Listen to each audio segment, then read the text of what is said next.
My life isn't a romance movie. It's a psychological thriller where the villain is now begging for mercy, and his accomplice wants to dump the emotional corpse she helped create right in my lap. I always found it curious how the word trust sounds elegant when spoken aloud, yet turns into a sharp object when it breaks. On the day it all came to light, there was no shouting, no scene, no tears streaming dramatically onto the kitchen floor like in the movies. There was silence. A silence so heavy it seemed to occupy physical space inside my chest. I stood there, breathing normally, while something inside of me died with a terrifying calmness. I didn't discover the betrayal through explicit messages or a strange perfume on his shirt. I discovered it because the world changes texture when the truth decides to reveal itself. The air grows denser, details become glaring, and everything that once felt solid begins to creak from within. Michael always had a talent for appearing upright while doing exactly the opposite. It was a silent gift, almost artistic. I, Madison, the dedicated wife, the woman who believed in processes, in conversations, in rebuilding, took a long time to understand that some people don't want to be fixed. They want to be justified. And for a long time, I was the perfect justification. I was the safe harbor, the organized home, the understanding wife. Harper, on the other hand, was a controlled fire. A colleague, a calculated smile, the kind of presence that announces itself even when trying to seem casual. The kind of woman who doesn't invade, she infiltrates.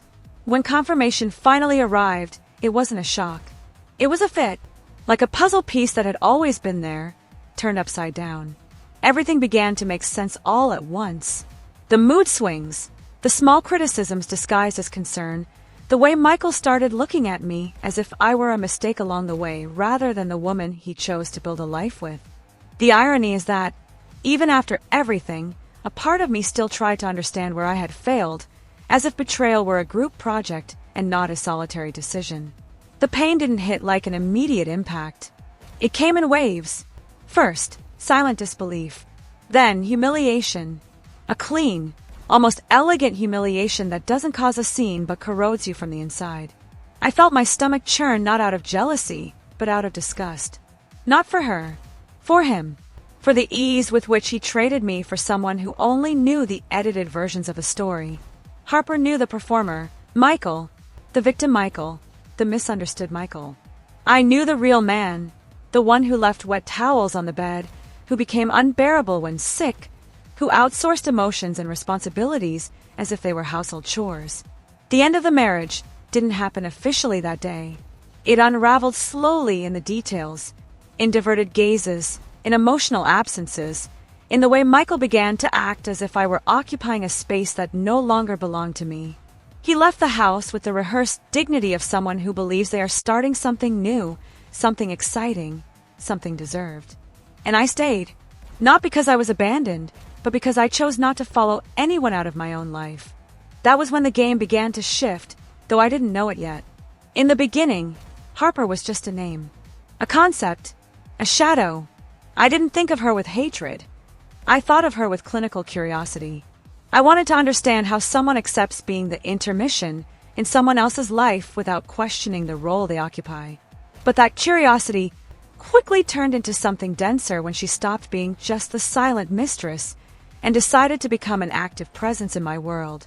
The first time she tried to contact me, I felt something I didn't expect. Irritation mixed with an almost hysterical laugh. She wanted to talk. She wanted to clear things up, as if betrayal were an administrative misunderstanding. As if feelings could be renegotiated at an imaginary table where everyone feigns maturity while fighting over the same flawed man. I refused. I refused not out of fear, but out of lucidity. I had absolutely nothing to discuss with the woman who thought winning my husband was a prize and not a warning. Michael, predictable as ever, tried to return even before realizing he hadn't truly left. Their relationship began to show cracks all too soon. He fell ill, not just physically, but emotionally. And as always, he tried to turn that into a collective responsibility. That was when the situation crossed the line of the absurd and entered the territory of comic tragedy. Harper discovered that the man she won came with an incomplete manual, hidden defects, and no guarantee of emotional functionality. And in a twist only real life can produce, she decided that I should share that burden with her. The audacity of it momentarily took my breath away. It wasn't just a lack of awareness. It was a moral inversion, so grotesque it bordered on the surreal. She wanted me to help deal with his crises, his illnesses, his emotional collapses, as if I were still responsible for a man who chose to destroy me. The urge that rose through my body at that moment wasn't rational, wasn't elegant, wasn't socially acceptable. It was a primitive impulse, hot and dangerous. A desire to crush the idea that I still owed anything to either of them. I began to realize, with almost cruel clarity, that Harper wasn't angry with me for existing. She was angry because she discovered she didn't know how to handle what she had stolen.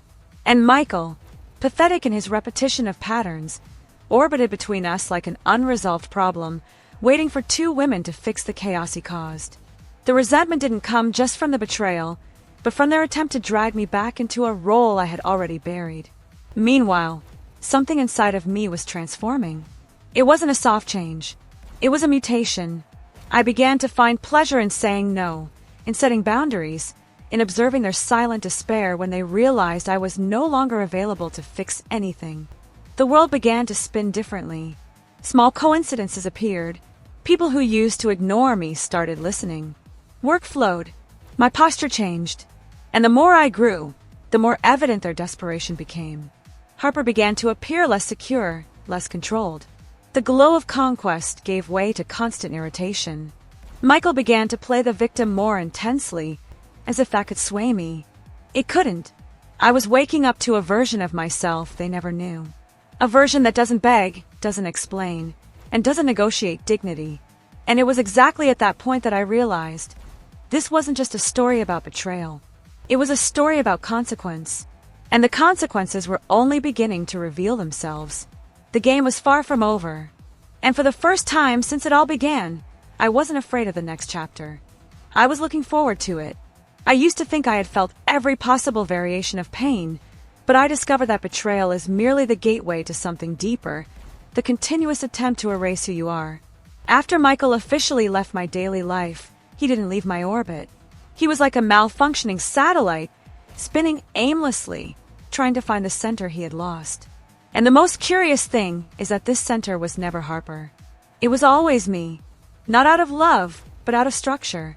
I was the silent foundation that allowed him to be unstable without falling. Without me, everything began to crumble far too quickly. I started noticing this in the most mundane details. The way he fell ill frequently, how small responsibilities became unbearable burdens, how he constantly needed validation, care, and attention. Harper, who entered the story believing she was stepping into the role of the desired woman, discovered that she had actually inherited the role of emotional caregiver. And she hated every second of it. The initial enchantment turned into chronic irritation. Her confident smile began to falter. Control slipped through her fingers like water. And then came the more blatant attempts at contact. There was no more subtlety. Harper stopped being a shadow and became a direct, almost aggressive nuisance. She wanted me to understand. She wanted me to be mature.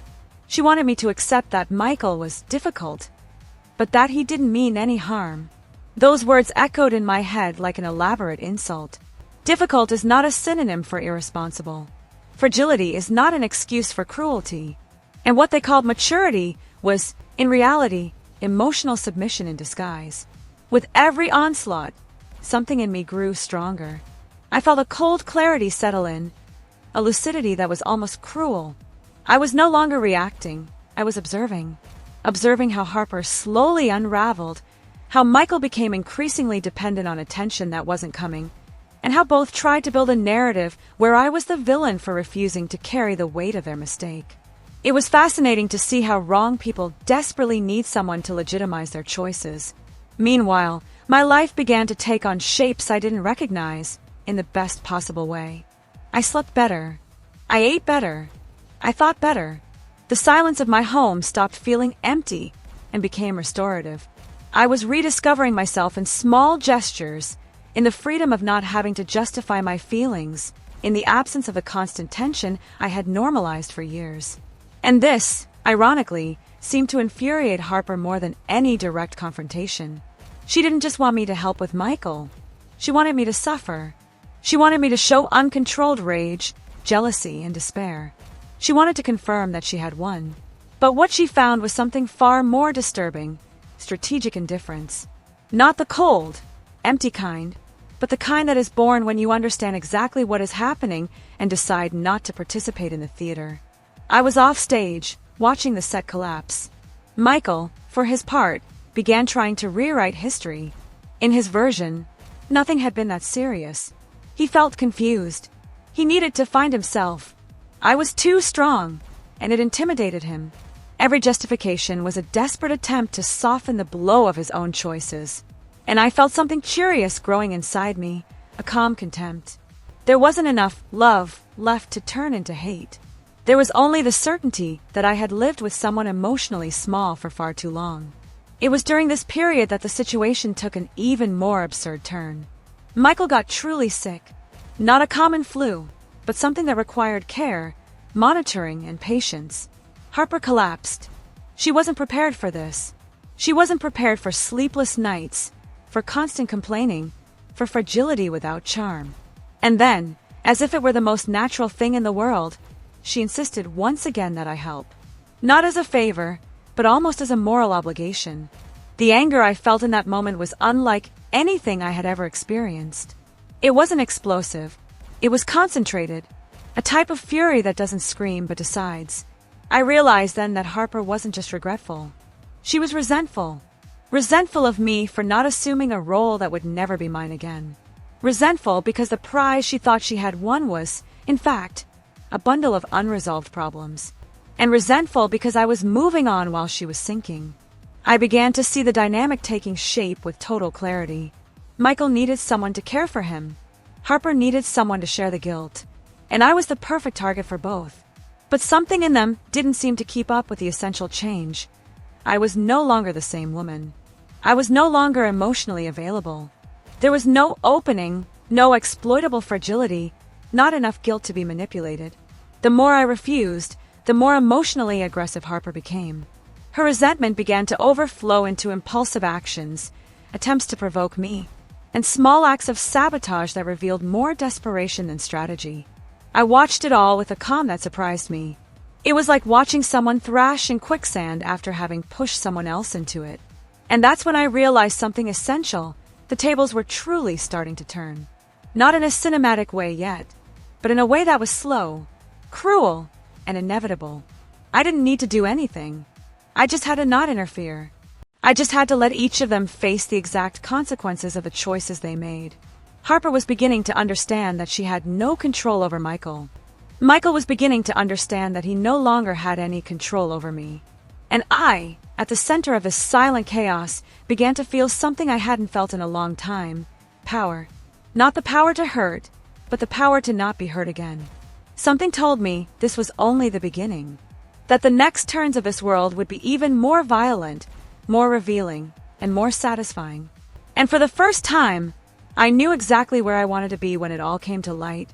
Whole, conscious, and completely out of their reach. There was an exact moment when I realized the situation had stopped being merely uncomfortable and had crossed an invisible line. That line where the absurd begins to feel personal. It wasn't a grand event, nor a public scandal. It was something far more subtle, and for that very reason more disturbing. I noticed that my name began to circulate as if it were a disposable resource. As if I were a functional extension of their emotional mess. My past became a tool, my story an argument, my resistance a provocation. And that was when something inside me hardened for good. I no longer felt just contempt for Michael. I felt a kind of moral fatigue, a profound exhaustion from having been, for so long, the emotional dumping ground for someone who never had the courage to take responsibility for anything. He was still sick, but now he used his fragility as currency. Every relapse came with a silent expectation that I would show up, that I would bend, that I would reassume the role he believed was naturally mine. And the most revolting part was realizing that he truly did not understand why that wasn't happening. To him, I would always be there, even after everything. Harper, on the other hand, began to transform in an almost theatrical way. The confident, secure strategist gave way to someone unstable, reactive, and constantly on the verge of a breakdown. I could feel it in her movements, in her desperate attempts to strike me emotionally, as if every refusal of mine were a personal affront. She didn't just want help. She wanted validation. She wanted to hear that I understood, that I forgave, that I recognized her effort. She wanted me to legitimize a story that was never mine to sustain. With every new attempt, the anger growing inside me began to take on dangerous contours. It was no longer just indignation. It was an almost physical urge to put a definitive end to that pathetic theater. There were moments when I felt a strange pulsing in my temples, a tension in my shoulders, a violent impulse that frightened me with its intensity. It wasn't a rational desire. It was instinctive. The sensation that someone was trying to drag me back into a hole I had struggled so hard to climb out of. And no one, absolutely no one, had the right to do that to me. I began to mentally revisit everything I lived through with Michael, not with nostalgia, but with cold analysis. Every episode where he played the victim. Every situation where I minimized my own discomfort to keep the peace. Every time I swallowed words, feelings, and intuitions. All of it began to reorganize itself within me as evidence, not for an external trial, but for an internal absolution. I hadn't failed. I had been manipulated, and recognizing that was liberating and devastating all at once. Harper seemed to sense this change in me, and it destabilized her deeply. The more secure I became, the more she spiraled out of control. She began to act impulsively, almost erratically, as if trying to provoke a reaction that never came. And this absence of a response was what wounded her most. I could feel her frustration cutting through the air, a hot, thin-veiled resentment directed at me, as if I were the source of all the problems she chose to take on herself. Michael, perceiving he had lost ground with me, tried a different approach. No longer the timid regret, no longer the explicit victimization. He started acting as if I were cold, cruel, and insensitive, as if my refusal to help him were a kind of exaggerated punishment. This attempt to flip the script almost worked for a second, until I realized the brutal irony of the situation. The man who destroyed my trust was now trying to paint me as the heartless one for not wanting to save him from the consequences of his own actions. This realization was like a sharp snap inside my head. I owed no explanations. I owed no care. I owed no empathy. All I owed myself was to stand firm. And it was in that moment that I began to act even more strategically, though on the outside it looked like mere silence. I let them wear themselves out. I let Harper face the weight of someone emotionally dependent. I let Michael feel, for the first time, what it was like to have no constant safety net. The world around us began to react to this shift in dynamics. People who once saw Michael as the kind, misunderstood man began to see cracks in the narrative. Small comments surfaced. Suspicious glances. Situations where he could no longer sustain his usual image. Harper, in turn, began to show less control in public, letting irritation, impatience, and discontent slip through. It was as if her mask were slowly sliding off, revealing someone far less prepared than she seemed. I watched all of this with a strange mixture of satisfaction and alertness, because, while I felt a silent pleasure in seeing their castle crumble, I also recognized the latent danger of the situation. Desperate people are unpredictable. Harper wasn't just frustrated anymore, she was furious. Furious at me for not assuming a responsibility that no longer belonged to me. Furious because, deep down, she knew she had made a monumental mistake in believing she could control someone like Michael without paying a high price. There was one specific episode where I felt everything was about to explode. Nothing was said directly, but the tension was almost palpable. I felt that old intuition, that inner voice I had ignored so many times in the past, now screaming with clarity. Something big was about to happen. Something that would definitively expose who was who in this story. And for the first time, I didn't feel fear. I felt prepared. I realized that my urge to hurt Harper didn't just come from anger, but from her desperate attempt to imprison me again in a role I had already abandoned. Recognizing this gave me control. I didn't need to act impulsively. I needed to be patient, to let her own behavior dig the hole she would fall into. And she was doing it with terrifying efficiency. Michael, weakened, confused, lost between two women who no longer sustained him emotionally, began to show clear signs of collapse. His dependency became visible, almost embarrassing. He was no longer the center of anything, and this loss of the lead role was destroying him from the inside. I saw this with a clarity that left me almost indifferent. There was no more room for compassion. Deep down, I knew their fall hadn't hit rock bottom yet. The world still had more turns to take, more revelations to deliver, more truths to expose. And I was ready to watch the conclusion without intervening, without getting dirty, without losing myself. Whole, alert, and dangerously at peace. What happened next wasn't fast, nor was it cinematic in the traditional sense. It was slow, almost clinical, like one of those silent demolitions where the building remains standing on the outside while everything collapses within. I felt the end approaching not through grand signs, but through their visible exhaustion. Harper could no longer sustain any acceptable version of herself. Michael could no longer feign strength. And I was strangely calm. A calmness that didn't come from denial, but from the absolute certainty that I didn't need to do anything else. Harper lost control in the most predictable way possible, by trying to appear rational while drowning emotionally. Her anger stopped being directed only at me and began to overflow into everything. Small gestures turned into explosions. Minor setbacks became tragedies. The man she believed she had won became the center of a daily, constant, draining frustration. Michael wasn't getting better. On the contrary, he seemed to worsen as he realized there was no one left willing to prop him up emotionally. And that realization left him small, needy, and irritating.